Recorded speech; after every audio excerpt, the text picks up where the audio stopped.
Solta de costas e, desleal, sabe? Sem necessidade, final do jogo. Breaking news, শেষ পর্যন্ত নিজেই ঘোষণা দিলেন নেইমার। ব্রাজিলের হলুদ জার্সিতে আর ফিরছেন না।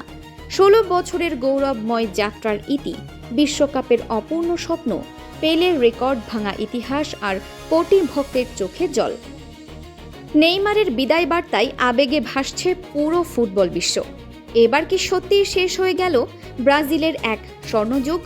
বিস্তারিত জানতে চ্যানেলটি সাবস্ক্রাইব করে পুরো ভিডিওটি দেখুন। ফুটবল ইতিহাসের একটি আবেগঘন অধ্যায়ের পর্দা নেমে গেল।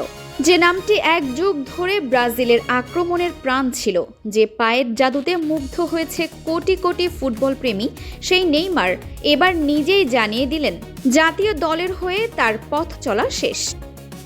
2026 বিশ্বকাপে নরওয়ের কাছে হতাশাজনক পরাজয়ের পর থেকেই বিদায়ের ইঙ্গিত মিলেছিল। আর এবার সান্তোসের হয়ে ভেনেজুয়েলার একটি ক্লাবের বিপক্ষে 4-2 গোলের জয়ের পর মিক্সড জোনে দাঁড়িয়ে নেইমার স্পষ্ট ভাষায় বললেন, ব্রাজিল জাতীয় দলের সঙ্গে আমার অধ্যায় শেষ। আমি আমার রক্ত, আমার জীবন সবকিছু হলুদ জার্সির জন্য উজাড় করে দিয়েছি। এখন থামার সময় এসেছে। 2010 সালে মাত্র 18 বছর বয়সে ব্রাজিলের জার্সিতে অভিষেক, সেই ম্যাচেই প্রথম গোল। এরপর শুরু হয় এক স্বপ্নময় যাত্রা। অসাধারণ ড্রিবলিং, অবিশ্বাস্য গতি আর চোখ ধাঁধানো গোলের মাধ্যমে নেইমার হয়ে ওঠেন ব্রাজিলের সবচেয়ে বড় তারকা। ইনজুরি তাকে বারবার থামিয়ে দিয়েছে, তবুও তিনি হার মানেননি।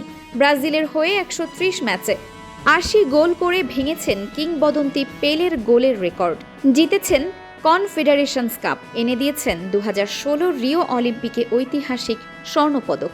তবে বিশ্বকাপ ট্রফি অধরাই থেকে গেছে। 4টি বিশ্বকাপ খেলেও পূরণ হয়নি সেই স্বপ্ন।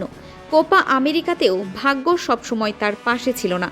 তবুও একটি বিষয় কখনো বদলাবে না, সবুজ ঘাসের গালিচায় নেইমারের জাদুকরী ড্রিবলিং, হাসি মাখা মুখ আর প্রতিপক্ষকে একের পর এক কাটিয়ে এগিয়ে যাওয়ার সেই মুহূর্তগুলো চিরকাল ফুটবল প্রেমীদের হৃদয়ে বেঁচে থাকবে।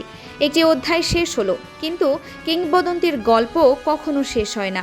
ব্রাজিলের হলুদ জার্সিতে নেইমারের নাম ইতিহাসের পাতায় চিরকাল উজ্জ্বল হয়ে থাকবে।